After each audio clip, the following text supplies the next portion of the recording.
అందరికీ నమస్కారం అండి. నేను మీ మధు, లతా రియాలిటీ యూట్యూబ్ ఛానల్కి స్వాగతం.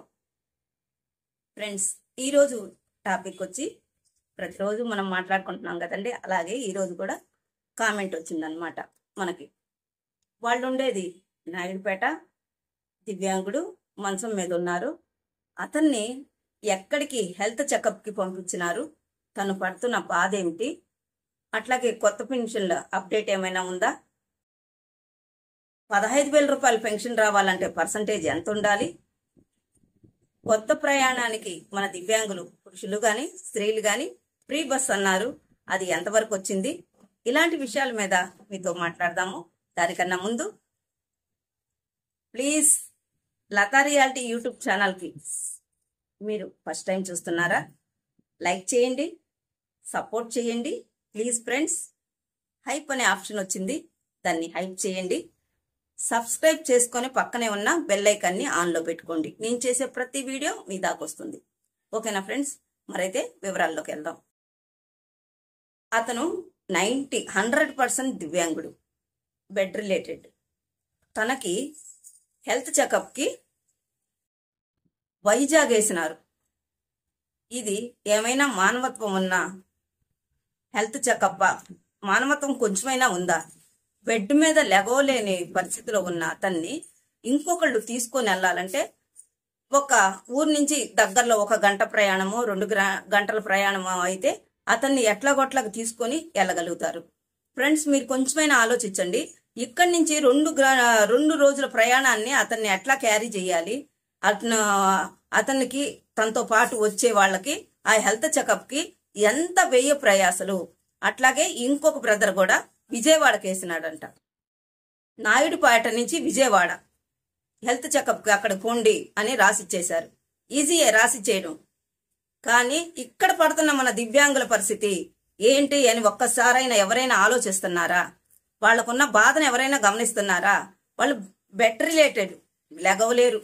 1, 2 మొత్తం అనకూడదు భగవంతుడా. అట్లాంటి సేవలు చేసుకుంటున్న వాళ్ళని తీసుకెళ్లి 1 రోజు ప్రయాణం 2 రోజుల ప్రయాణాల్లో వెళ్ళి మీరు హెల్త్ చెకప్ చేసుకొని మళ్ళీ తిరిగి రిటర్న్ రండి అని అంటే అది ఎంతవరకు కరెక్టు? ఒకసారి ఆలోచించండి. ఇది ఏ ప్రభుత్వం అని కాదు, ప్రభుత్వాలని మనము ఏలెత్తి చూపించట్లేదు. మీరు హెల్త్ చెకప్లకు అని చెప్పి మా దివ్యాంగులకి ఎందుకు చిత్రవదలు చేస్తున్నారు? ఎందుకు మమ్మల్ని బాధ పెడుతున్నారు? ఇది మంచి ప్రభుత్వం, మీరు మంచి పనులు చేస్తున్న దివ్యాంగులకి నేను ఎప్పుడు అండగా ఉంటాను అని చెప్పినారు కదా. మీ దాకా తెలియకపోవచ్చు సార్. మేము ఇక్కడ క్షేత్రస్థాయిలో పడుతున్న బాధలు ఇది ఎవరికి ఎట్లా తెలవాలి, మా బాధలు ఎవరు పట్టించుకుంటారు? అంతే, రాసిచ్చినా వెళ్లాల్సింది అంతే అని చేతులు దొలపరించుకున్నారు. మరి వాళ్ళని తీసుకెళ్లేది ఎవరు? రిటర్న్ తెచ్చేది ఎవరు? మధ్యలో ఈ జర్నీలో టోటల్ జర్నీ పోను 2 రోజులు రాను ఈ 4 రోజుల ప్రయాణంలో మా దివ్యాంగుల పరిస్థితి ఏంటి? ఓకేనా ఫ్రెండ్స్, అతను ఒక్కొక్క మాట మాట్లాడుతూ ఉంటే అసలు ఎంత బాధ, హృదయ విదారకమైన బాధలు. ఓకేనా, వీళ్ళ పరిస్థితి ఇలా ఉంటే కొత్త పింఛన్లు ఎప్పుడెప్పుడా అని కొన్ని లక్షల మంది ఎదురు చూస్తూ ఉన్నారు. వీళ్ళకి కొత్త పింఛన్లు ఇవ్వాలి అంటే ఈ పాత పింఛన్, మన దివ్యాంగుల పింఛన్లే కట్ చేసి వాళ్ళకి ఇవ్వాలనుకుంటున్నారా? కొత్త పింఛన్లు ఎప్పుడు ఇస్తారు సార్? కొన్ని లక్షల మంది దివ్యాంగులు, భర్త చనిపోయిన వాళ్ళు చాలా మంది ఎదురు చూస్తూ ఉంటారు కొత్త పెన్షన్ల కోసం. దీని రిలీజ్ డేట్ ఇవ్వకపోగా ఇవాళ రేపు ప్రతి ఒక్కళ్ళు మేడం దాన్ని కనుక్కోండి, కొత్త పెన్షన్లు ఎప్పుడు ఇస్తారో కనుక్కోండి మేడం అని నాకు కామెంట్లు చేస్తున్నారు. ఫ్రెండ్స్, మీకు ఈ వీడియో ద్వారా తెలియజేస్తున్నాను, డేట్ అంటూ ఏమీ ఇవ్వలేదు, కాలయాపన చేస్తున్నారు. జనవరిలో అంటున్నారు, డిసెంబర్ లాస్ట్ కన్నారు, డిసెంబర్ కూడా వచ్చేసింది, కానీ కొత్త పెన్షన్లు ఇస్తాం అంతే కదా. కొత్త పెన్షన్ల గురించి డేట్ రాలేదు ఫ్రెండ్స్. అట్లాగే 15,000 రూపాయల పెన్షన్ తీసుకోవాలంటే 85% ఉండాలి సదరం సర్టిఫికెట్లో.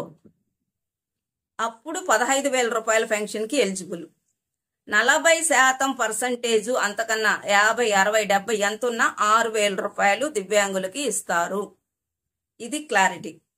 2 ఆప్షన్లు, 1 15,000, 2 40% 6,000. 10,000 హెల్త్ పెన్షన్స్ కూడా ఉన్నాయి, 10,000 కేటగిరీ వేరేగా ఉంది. ఓకేనా ఫ్రెండ్స్, పెన్షన్కి సంబంధించిన ఇవి. దివ్యాంగులకు సంబంధించిన బాధలు అవి. ఇన్ని బాధల మధ్య ఇప్పుడు 6వ తారీఖు ఈ మేడం ఇలాగే ఎందుకు ఉన్నారనుకుంటున్నారా? కలెక్టర్ ఆఫీసులో 6వ తారీఖు విభిన్న ప్రతిభావంతుల అంతర్జాతీయ దినోత్సవం ఉందండి. దాన్ని సెలబ్రేషన్ చేసుకోవడానికి బయలుదేరుతున్నాను. ఈలోపు నాకు కామెంట్ చేశారు. సరే, దానికి రిప్లై ఇవ్వడానికే వీడియో చేస్తున్నాను. థంబ్నెయిల్ చూసి మోసపోవద్దండి ఫ్రెండ్స్. కొత్త పింఛన్లు వచ్చేసినాయి, వదిలేసినారు అని ఎక్కడా వదలలేదు. సరేనా? క్లారిటీ ఇది. నేనే వీడియో చేస్తాను. అట్లాగే పర్సంటేజీలు తగ్గించడం చాలా బాధాకరమైన విషయం. మా పర్సంటేజీలతో వాళ్ళకు పని లేదు. మేము దివ్యాంగులం అవునా కాదా ఇది మాత్రమే తెలుసుకుంటే సరిపోతుంది. వాళ్ళు బోగస్ అయితే తీసేయాలి, నిజమైన వాళ్ళు అంటే మా పర్సంటేజీలు మాకు ఇవ్వాలి. ట్రయల్ గా మా హక్కుల్ని మేము సాధించుకుంటాం. దీన్ని వదిలిపెట్టము. మేము నిజమైన దివ్యాంగులం అండి. మాకు రావాల్సిన అర్హతలు, మాకు ఉండవలసిన బెనిఫిట్స్ అన్నిటినీ మేము సాధించుకోవాలంటే మాకు ఒకే ఒకటి పర్సంటేజ్, సదరం సర్టిఫికెట్ లో ఉన్న పర్సంటేజ్. ఆ పర్సంటేజ్ మీరు తగ్గించి మాకు రావాల్సిన రాయితీలు, బోనస్లు ఏమేమి రావాలో ప్రభుత్వం నుంచి వచ్చే ప్రతి ఒక్కటి మాకు మా పొట్ట కొడుతున్నారు. ఇది వాస్తవం. మమ్మల్ని మీరు అక్కడ దాకా, ఎందుకంటే అవన్నీ పర్సంటేజ్లు వేస్తే మాకు రావాల్సిన అన్ని వస్తాయి. అవి గవర్నమెంట్ ఇవ్వలేకో మరి ఏమో, ఆ విషయం అయితే నాకు తెలియదు. పెద్దవాళ్ళ విషయాలైతే మా పర్సంటేజ్లు మాకు ఇస్తే సరిపోతుంది. ఉన్న పర్సంటేజ్లు తీసేయొద్దు. మేము దివ్యాంగులము, మా పర్సంటేజ్లు మాకు ఉన్నాయండి. ఇది మాత్రమే చెప్పగలుగుతాము. ప్రతి ఒక్క చోట, ప్రతి ఊర్లో, ప్రతి పల్లెలో మా దివ్యాంగులంతా ఏకమయ్యి మాకు రావాల్సిన బెనిఫిట్స్ ని మేము తప్పకుండా రాబడతాము. మాకు అన్యాయం జరిగితే వదిలే ప్రసక్తి లేదు.